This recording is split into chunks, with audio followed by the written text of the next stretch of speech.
There cannot be a country without people and there is no kingdom without a country. Kautilya, Arthashastra. नमस्कार बच्चों, आज हम इतिहास के एक बहुत महत्वपूर्ण अध्याय की शुरुआत करने जा रहे हैं, जिसका नाम है द राइज ऑफ एम्पायर्स, यानी साम्राज्यों का उदय। बच्चों, कल्पना कीजिए कि आप हजारों साल पीछे चले गए हैं। आप एक विशाल शहर के बाहर खड़े हैं। चारों तरफ ऊंची दीवारें हैं, सैनिक पहरा दे रहे हैं, हाथियों और घोड़ों पर सेना जा रहे हैं। बाजारों में दूर दूर से आए व्यापारी सामान बेच रहे हैं। यह कोई साधारण राज्य नहीं है, यह एक साम्राज्य एम्पायर है। लेकिन बच्चों, क्या आपने कभी सोचा है, एक छोटा राज्य इतना बड़ा कैसे बन जाता है? एक राजा सम्राट कैसे बनता है? इतने बड़े क्षेत्र पर शासन करना कैसे संभव होता होगा?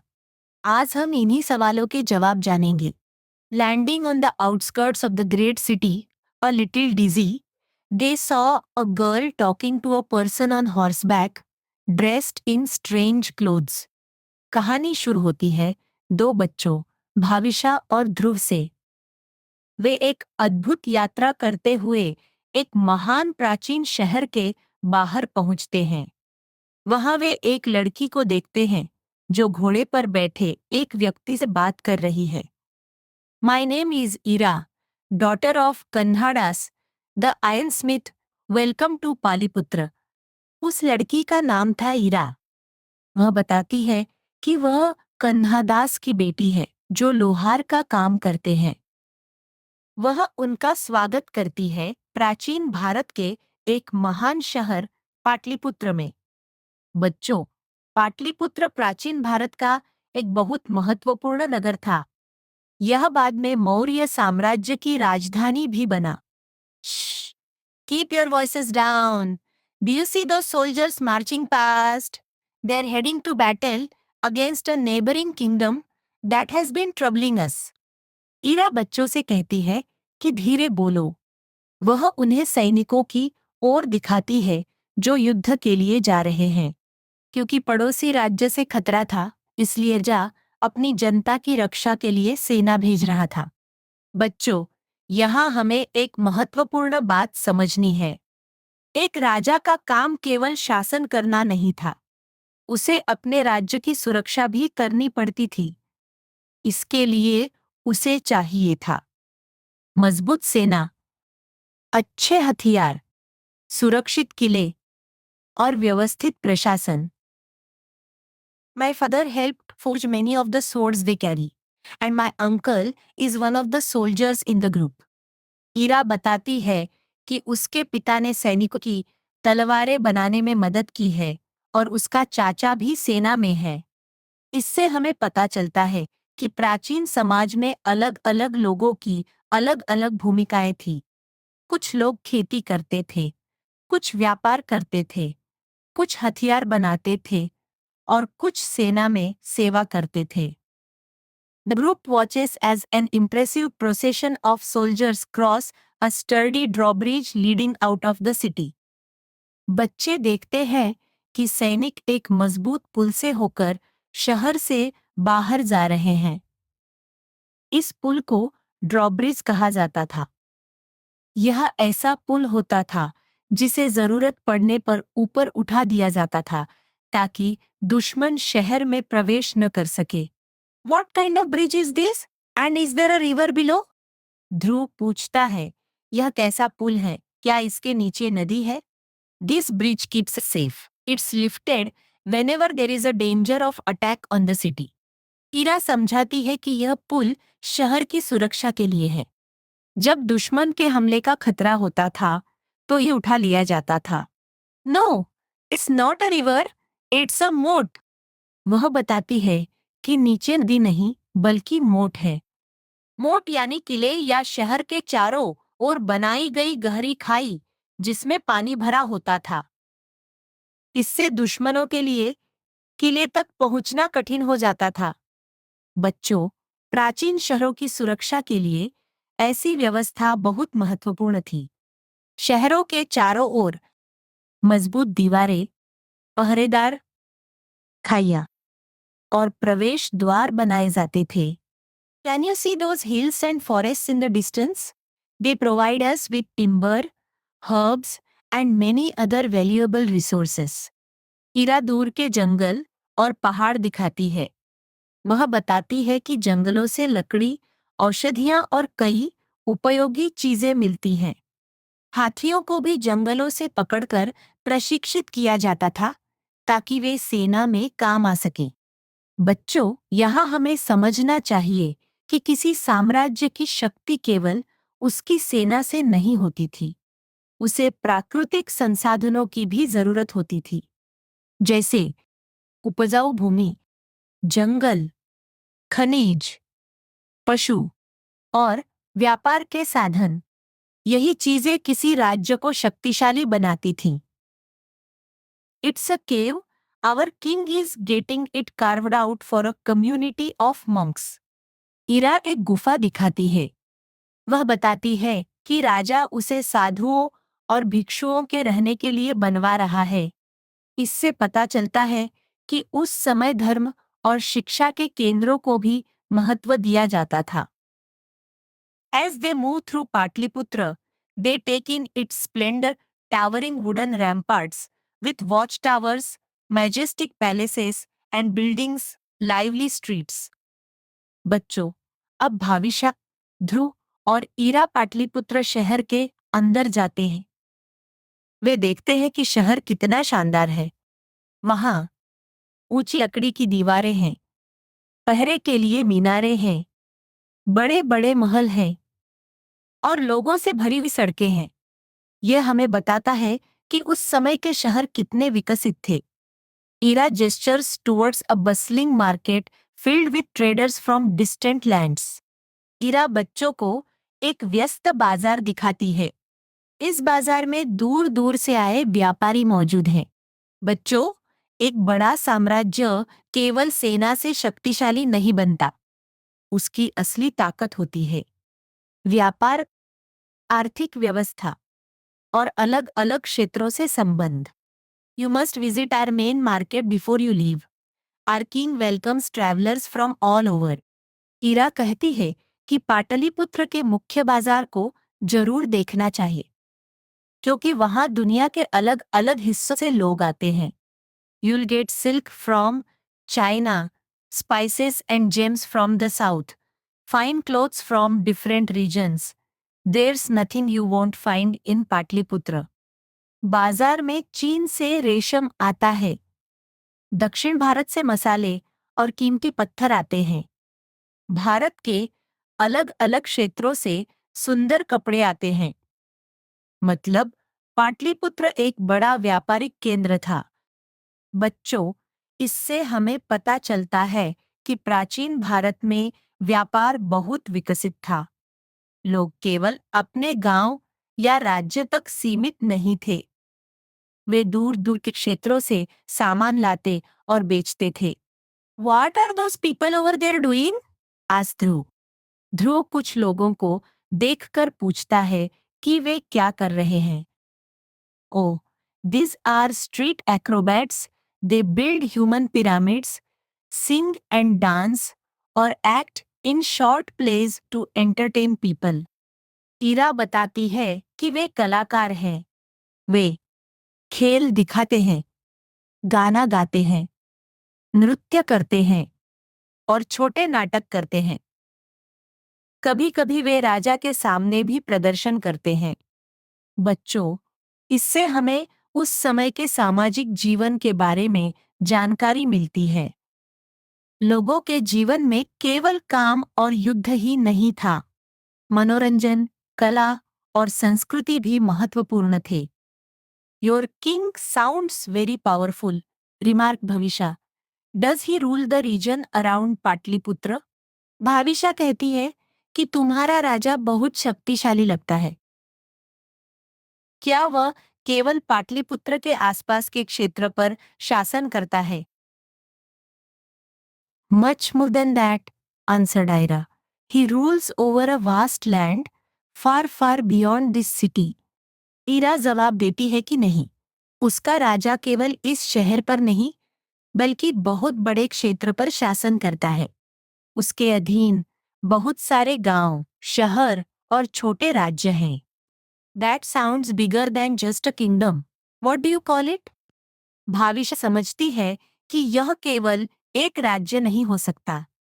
वह पूछती है, इसे क्या कहते हैं? It is called an empire. Ira गर्व से कहती है, इसे एम्पायर यानी साम्राज्य कहते हैं। बच्चों, अब हम समझते हैं कि साम्राज्य क्या होता है। एम्पायर क्या है? The word empire comes from the Latin imperium, which means supreme power. Empire शब्द लैटिन भाषा के शब्द इम्पेरियम से आया है। इसका अर्थ है सर्वोच्च शक्ति। Simply put, an empire is a collection of smaller kingdoms or territories over which a powerful ruler or group of rulers exert power. साधारण भाषा में कहें तो साम्राज्य कई छोटे छोटे राज्यों या क्षेत्रों का समूह होता है। इन सभी पर एक शक्तिशाली शासक नियंत्रण रखता है। उदाहरण के लिए, अगर एक बड़ा राजा कई छोटे राज्यों को अपने अधीन कर लेता है, तो वह केवल राजा नहीं रहता, बल्कि सम्राट एम्परर कहलाता है। The smaller territory still had their own rulers, but they were all tributaries to the emperor. साम्राज्य के अंदर छोटे राज्यों के अपने राजा हो सकते थे, लेकिन वे सम्राट के अधीन होते थे। उन्हें ट्रिब्यूटरी कहा जाता था। ट्रिब्यूटरी का मतलब है ऐसा राज्य या शासक जो बड़े सम्राट को कर, धन, अनाज, पशु या अन्य मूल्यवान वस्तुएं देता है। यह उसकी निष्ठा और अधीनता का प्रतीक होता था। Indian history is full of empires. They rose, expanded, lasted for a while, declined and disappeared. बच्चों, भारत के इतिहास में कई बड़े साम्राज्य बने। वे उठे, फैलते गए, लंबे समय तक रहे, फिर कमजोर होकर समाप्त हो गए। लेकिन इन साम्राज्यों ने भारत के इतिहास को बहुत गहराई से प्रभावित किया। उन्होंने राजनीति, अर्थव्यवस्था, समाज और संस्कृति सबको बदला। बच्चों, अब हम समझेंगे कि एक साम्राज्य को चलाने के लिए क्या-क्या आवश्यक होता था। एक छोटा राज्य चलाना आसान हो सकता है, लेकिन एक बहुत बड़े साम्राज्य को संभालना बहुत कठिन काम होता है। एक सम्राट को हजारों गांवों, कई शहरों और अलग-अलग संस्कृतियों वाले लोगों पर शासन करना पड़ता था। Features of an empire: maintains an army to keep the tributary states under control, expand the empire और protect it from outside aggression. एक साम्राज्य की सबसे महत्वपूर्ण विशेषता होती थी उसकी सेना। सम्राट को एक मजबूत सेना रखनी पड़ती थी। सेना के कार्य थे छोटे राज्यों को नियंत्रण में रखना, साम्राज्य का विस्तार करना और बाहरी शत्रुओं से रक्षा करना। बच्चों, प्राचीन समय में युद्ध साम्राज्य बनाने का एक प्रमुख तरीका था। एक शक्तिशाली राजा कमजोर राज्यों को जीतकर अपने साम्राज्य में मिला लेता था। Designs and maintains an administration with officials to manage the territories, collect taxes, maintain law and order, etc. केवल सेना होना काफी नहीं था। एक बड़े साम्राज्य को चलाने के लिए प्रशासन की आवश्यकता होती थी। सम्राट अधिकारी नियुक्त करता था जो कर टैक्स इकट्ठा करते थे, कानून व्यवस्था बनाए रखते थे और अलग-अलग क्षेत्रों का प्रबंधन करते थे। बच्चों, आज भी किसी देश को चलाने के लिए प्रशासन जरूरी होता है। सरकार के अलग-अलग विभाग अलग-अलग जिम्मेदारियां निभाते हैं। Makes laws, issues currencies, weights and measures, regulates trade. सम्राट कानून बनाता था, सिक्के जारी करता था, माप और तौल की व्यवस्था तय करता था और व्यापार को नियंत्रित करता था। इससे व्यापारियों को सुविधा मिलती थी। एक समान व्यवस्था होने से लोग दूर दूर तक व्यापार कर सकते थे। Controls and regulates access to resources, mines, forest and agricultural produce, manpower. साम्राज्य की शक्ति प्राकृतिक संसाधनों पर भी निर्भर करती थी, जैसे खनिज, जंगलों की लकड़ी, खेती से मिलने वाला अनाज और मानव शक्ति। जो राजा इन संसाधनों को नियंत्रित करता था, वह अधिक शक्तिशाली बनता था। Maintains communication networks, roads, river and sea navigation and other infrastructure for administration, trade and people's welfare. एक बड़े साम्राज्य में अच्छे रास्ते और संचार व्यवस्था होना जरूरी था।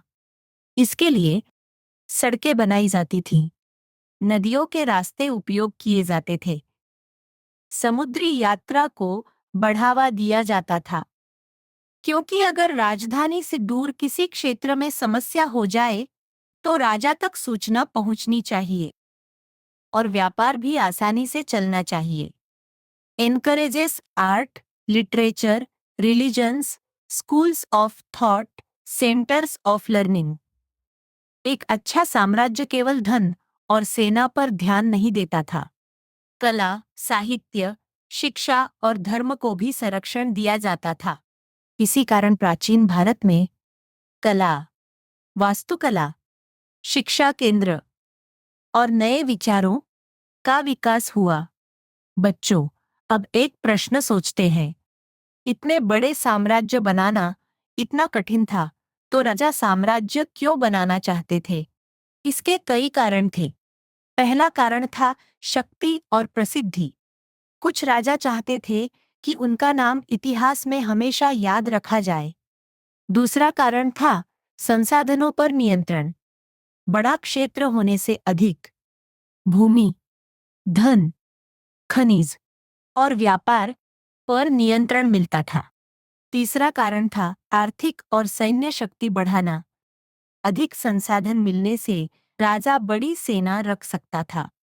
In return for tribute and loyalty, emperors generally allowed regional kings और chiefs to continue to govern their areas. सम्राट अक्सर छोटे राज्यों के राजाओं को शासन करने देते थे, लेकिन बदले में उन्हें कर देना पड़ता था। सम्राट के प्रति वफादार रहना पड़ता था। बच्चों, यह व्यवस्था साम्राज्य को स्थिर रखने का एक तरीका थी। हर जगह सीधे शासन करना कठिन था, इसलिए स्थानीय राजाओं की मदद ली जाती थी। एम्पायर और किंगडम में अंतर। एक किंगडम राज्य में एक राजा किसी सीमित क्षेत्र पर शासन करता है, लेकिन एक एम्पायर साम्राज्य में कई राज्य और क्षेत्र एक बड़े शासक के अधीन होते हैं। इसलिए साम्राज्य अधिक बड़ा और जटिल होता है। बच्चों, हमने देखा कि एक साम्राज्य को मजबूत बनाने के लिए सेना, प्रशासन और संसाधन जरूरी थे। लेकिन एक और चीज थी जो किसी भी साम्राज्य की ताकत बढ़ाती थी। व्यापार, trade. Conducting military campaigns, especially in distant lands, is not as simple as it might seem. दूर दूर के क्षेत्रों में युद्ध करना आसान काम नहीं था। एक बड़ी सेना को चलाने के लिए बहुत धन और संसाधनों की आवश्यकता होती थी। Maintaining an army is a costly affair. Soldiers need to be fed, clothed, equipped with weapons, and paid. सेना को बनाए रखना बहुत महंगा होता था। सैनिकों के लिए चाहिए होता था भोजन, कपड़े, हथियार और वेतन। इसके अलावा घोड़ों और हाथियों की देखभाल भी करनी पड़ती थी। रोड्स और ships have to be built and so on. All this requires considerable economic power, control over the workforce and access to resources. सेना और व्यापार के लिए सड़कें बनानी पड़ती थी, जहाज तैयार करने पड़ते थे और लोगों की मेहनत की जरूरत होती थी। इसलिए किसी भी साम्राज्य के लिए आर्थिक शक्ति बहुत महत्वपूर्ण थी। बच्चों, अब हम समझते हैं कि केवल युद्ध जीतना ही काफी नहीं था। अगर कोई राजा अपने साम्राज्य को लंबे समय तक चलाना चाहता था, तो उसे व्यापार को बढ़ावा देना पड़ता था। Economic activity, especially production and trade, is one of the keys to maintaining an empire. आर्थिक गतिविधियां जैसे उत्पादन और व्यापार साम्राज्य को बनाए रखने की कुंजी थी, क्योंकि व्यापार से लोगों की आय बढ़ती थी, राज्य को कर मिलता था और साम्राज्य समृद्ध होता था। Establishing and controlling trade routes all over the empire's territory and beyond is of great importance. राजाओं के लिए व्यापार मार्गों पर नियंत्रण रखना बहुत जरूरी था। अगर व्यापार के रास्ते सुरक्षित होते थे, तो सामान आसानी से एक स्थान से दूसरे स्थान तक पहुंचता था। प्राचीन भारत में कई महत्वपूर्ण व्यापार मार्ग थे, जैसे उत्तर पथ, दक्षिण पथ, दखिया पाठा। ये रास्ते भारत के अलग अलग हिस्सों को जोड़ते थे। The goods traded included textiles, spices, agricultural produce, luxury items such as gems and handicraft products, and various animals.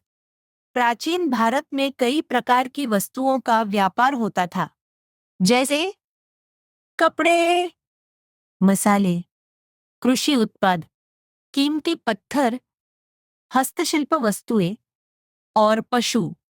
बच्चों, भारत के सामान केवल भारत तक सीमित नहीं थे। वे जमीन और समुद्र के रास्ते दूर देशों तक पहुंचते थे। Many Indian goods travel towards distant countries by land or sea. भारतीय वस्तुएं दूर दूर के देशों तक जाती थीं। इससे भारत का दूसरे देशों से संपर्क बढ़ा। गिल्ड्स श्रेणियां। Traders were not just isolated individuals carrying out their own business. They soon understood the benefits of joining forces and creating guilds herein. व्यापारी अकेले काम नहीं करते थे। उन्होंने मिलकर संगठन बनाए जिन्हें गिल्ड्स या श्रेणी कहा जाता था। गिल्ड्स क्या थीं? ये व्यापारियों, कारीगरों, साहूकारों और किसानों के संगठन थे। इनका उद्देश्य था एक दूसरे की मदद करना, व्यापार को बढ़ाना और नियम बनाना। Guilds were powerful associations of traders, craftsman, money lenders और एग्रीकल्चरिस्ट्स। श्रेणियों में शामिल होते थे व्यापारी, कारीगर, धन उधार देने वाले लोग और किसान। बच्चों, श्रेणियां प्राचीन भारत की एक महत्वपूर्ण सामाजिक और आर्थिक संस्था थी। इनसे पता चलता है कि उस समय लोग मिलकर अपनी व्यवस्था खुद बना सकते थे। A guild had a head, who was usually elected, and executive officers who were supposed to have ethical qualities. हर श्रेणी का एक प्रमुख होता था। वह अक्सर चुना जाता था। उसके साथ अन्य अधिकारी भी होते थे जो संगठन को चलाते थे। They brought together people who ended up being collaborators rather than competitors. श्रेणियों की खास बात यह थी कि वे लोगों को प्रतियोगी नहीं, बल्कि सहयोगी बनाती थीं। लोग एक दूसरे से जानकारी साझा करते थे, जैसे बाजार की जानकारी, सामान की मांग, कीमतें और काम करने वालों की जरूरत।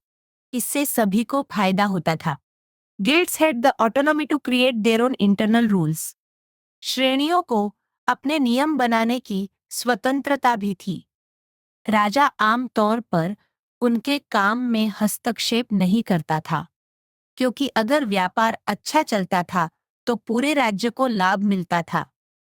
बच्चों, इससे हमें पता चलता है कि प्राचीन भारतीय समाज में केवल राजा ही व्यवस्था नहीं चलाते थे। लोगों के अपने संगठन भी थे जो समाज और अर्थव्यवस्था को मजबूत बनाते थे। बच्चों, अब तक हमने जाना कि एक साम्राज्य को मजबूत बनाने के लिए सेना, प्रशासन और व्यापार कितने महत्वपूर्ण थे। अब हम जानेंगे कि प्राचीन भारत में कौन सा राज्य सबसे शक्तिशाली बनकर उभरा? वह राज्य था Magadh Magadha. The rise of Magadha, the period between the 6th and the 4th century BCE was one of profound change in North India. बच्चों, छठी शताब्दी ईसा पूर्व से लेकर चौथी शताब्दी ईसा पूर्व तक उत्तर भारत में बहुत बड़े बदलाव हो रहे थे। इस समय नए राज्य विकसित हो रहे थे, व्यापार बढ़ रहा था और राजनीतिक शक्ति बदल रही थी।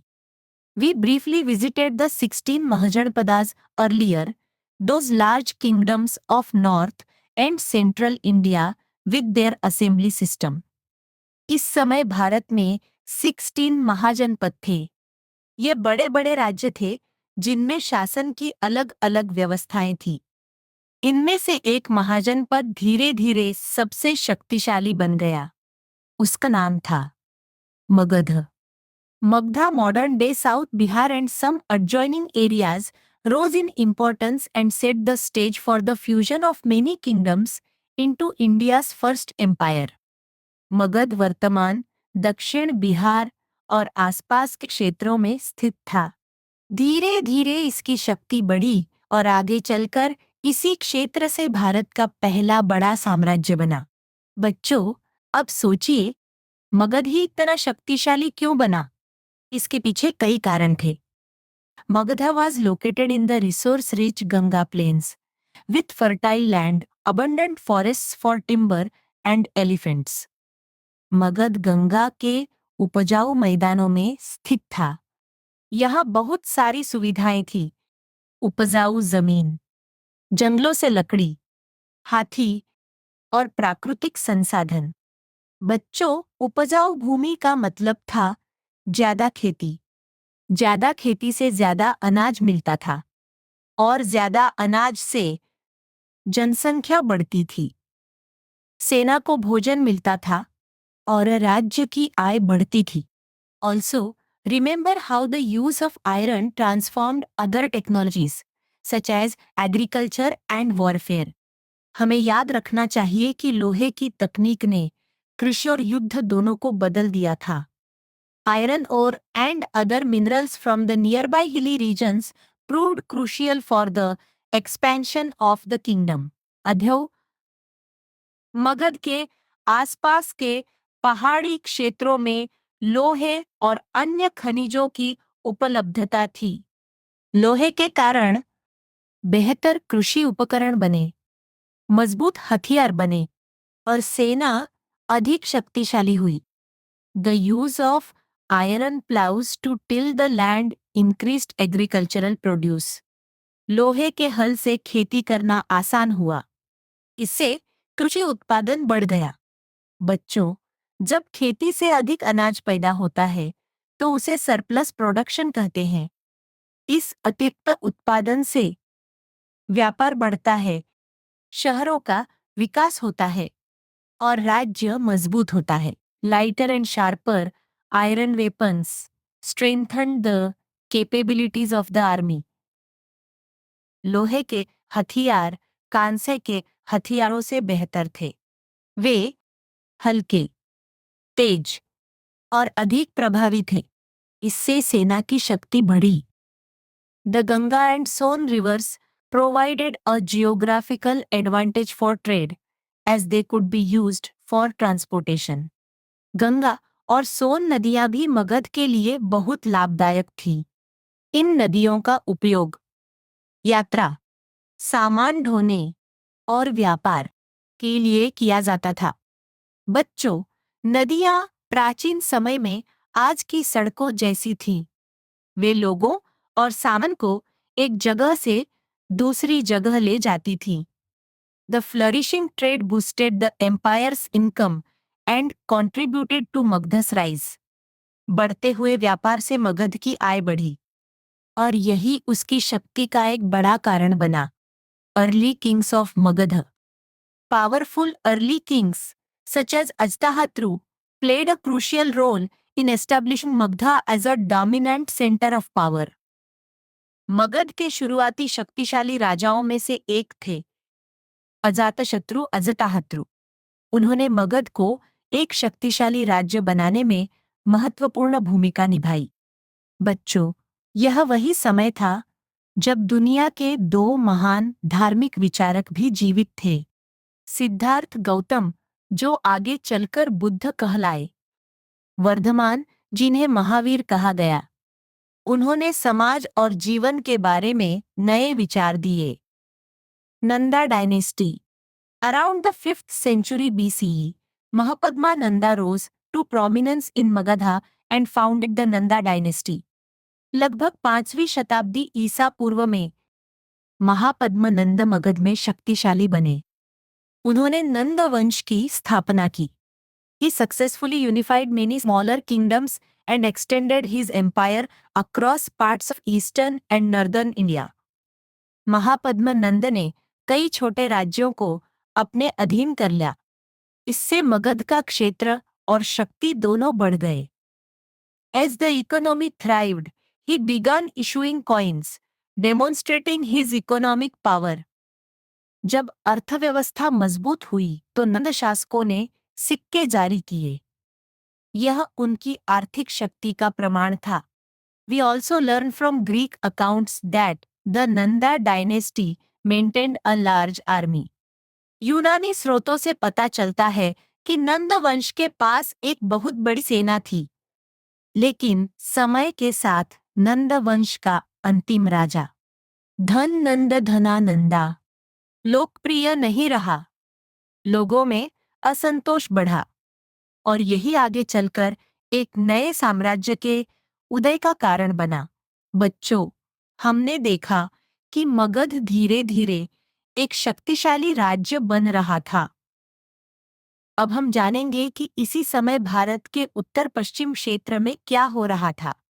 और इसी समय एक बहुत प्रसिद्ध विदेशी शासक भारत आया, Sikandar Alexander. The arrival of the Greeks while events unfolded in Magadha, located in the eastern part of the subcontinent, what was happening in the northwestern region? जब पूर्वी भारत में मगध अपनी शक्ति बढ़ा रहा था, तब भारत के उत्तर पश्चिमी क्षेत्र में भी महत्वपूर्ण घटनाएं हो रही थी। उत्तर पश्चिम भारत प्राचीन समय से ही एक महत्वपूर्ण क्षेत्र था, क्योंकि यह भारत को मध्य एशिया और पश्चिमी देशों से जोड़ता था। यहाँ से व्यापार और सांस्कृतिक संपर्क होते थे। This area was home to smaller kingdoms along an ancient route connecting to the Mediterranean. इस क्षेत्र में कई छोटे छोटे राज्य थे। ये राज्य उन पुराने मार्गों के पास थे जो भारत को भूमध्य सागर मेडिटेरेनियन के क्षेत्रों से जोड़ते थे। इन राज्यों में से एक राज्य था पौरव राज्य, पौरव किंगडम, जिसके राजा थे पोरस। अब बच्चों, हम बात करते हैं एक महान यूनानी राजा की। उसका नाम था Sikandar. Alexander, a young and powerful Greek king from Macedonia, campaigned against the Persian Empire. Sikandar Macedonia का एक युवा और शक्तिशाली यूनानी राजा था। उसने फारसी साम्राज्य के विरुद्ध युद्ध किए। Alexander conquered the Persian Empire. The influence of Greek culture spread. Sikandar ने फारसी साम्राज्य को जीत लिया। इसके बाद यूनानी संस्कृति का प्रभाव बहुत दूर तक फैल गया। बच्चों, सिकंदर की इच्छा थी कि वह पूरी दुनिया पर शासन करे। वह अपने साम्राज्य को लगातार बढ़ाना चाहता था। His empire now spread over 3 continents, one of the largest in world history. Sikandar का साम्राज्य 3 महाद्वीपों तक फैल गया था।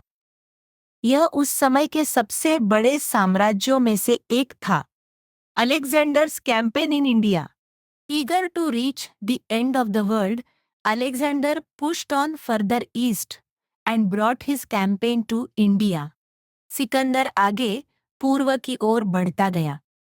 वह भारत तक पहुंचा क्योंकि वह दुनिया के अंत तक पहुंचने की इच्छा रखता था। अलेक्जेंडर डिफीटेड पोरस इन पंजाब। सिकंदर का सामना पंजाब के राजा पोरस से हुआ। दोनों के बीच एक प्रसिद्ध युद्ध हुआ।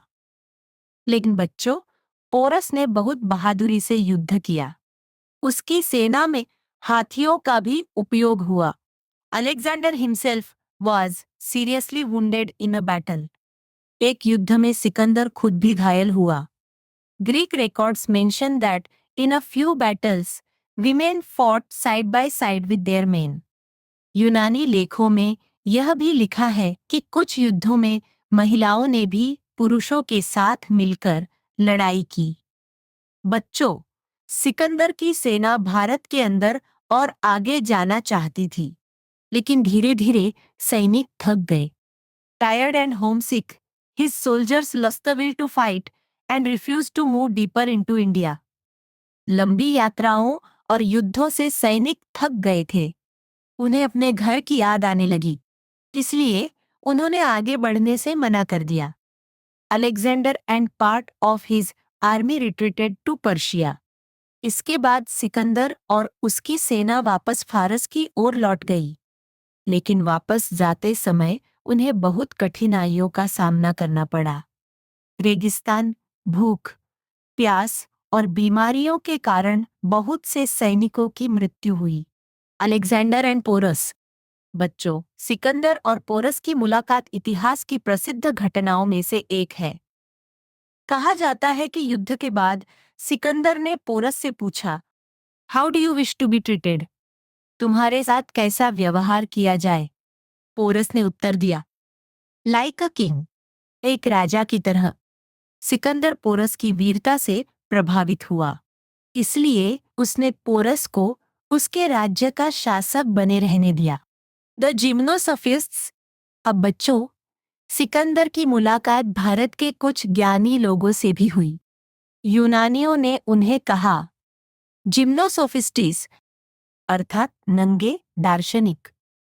वे भारतीय साधु और विचारक थे जो अपने ज्ञान के लिए प्रसिद्ध थे। सिकंदर ने उनसे कठिन प्रश्न पूछे। वह उनकी बुद्धिमत्ता को परखना चाहता था, लेकिन वे शांत और समझदारी से उत्तर देते रहे। सिकंदर उनसे बहुत प्रभावित हुआ। इस घटना से पता चलता है कि उस समय यूनानी और भारतीय विचारों के बीच संपर्क हुआ। सिकंदर के बाद, after he fell ill and died in Babylon at the age of 32, his immense empire was soon divided. 32 वर्ष की आयु में सिकंदर की मृत्यु बेबीलोन में हुई। उसके बाद उसका विशाल साम्राज्य उसके सेनापतियों में बांट गया। उसके सेनापतियों ने अपने अपने क्षेत्रों में छोटे राज्य बना लिए। बच्चों, सिकंदर का भारत पर राजनीतिक प्रभाव ज्यादा लंबे समय तक नहीं रहा, लेकिन उसके आने से भारत और यूनानी दुनिया के बीच सांस्कृतिक संपर्क बढ़ा। बच्चों, हमने देखा कि सिकंदर भारत आया, उसने कुछ क्षेत्रों पर विजय प्राप्त की, लेकिन उसका प्रभाव लंबे समय तक नहीं रहा। तो बच्चों, आज हमने इस चैप्टर का प्रथम भाग का अध्ययन किया। चूंकि यह अध्याय काफी विस्तृत और महत्वपूर्ण है, इसलिए इसे बेहतर ढंग से समझने के लिए हमने इसे दो भागों में विभाजित किया है। आज की कक्षा में हमने अध्याय के प्रारंभिक भाग को विस्तार से समझा है। वहीं अध्याय के शेष महत्वपूर्ण विषयों पर चर्चा हम अगले भाग में करेंगे।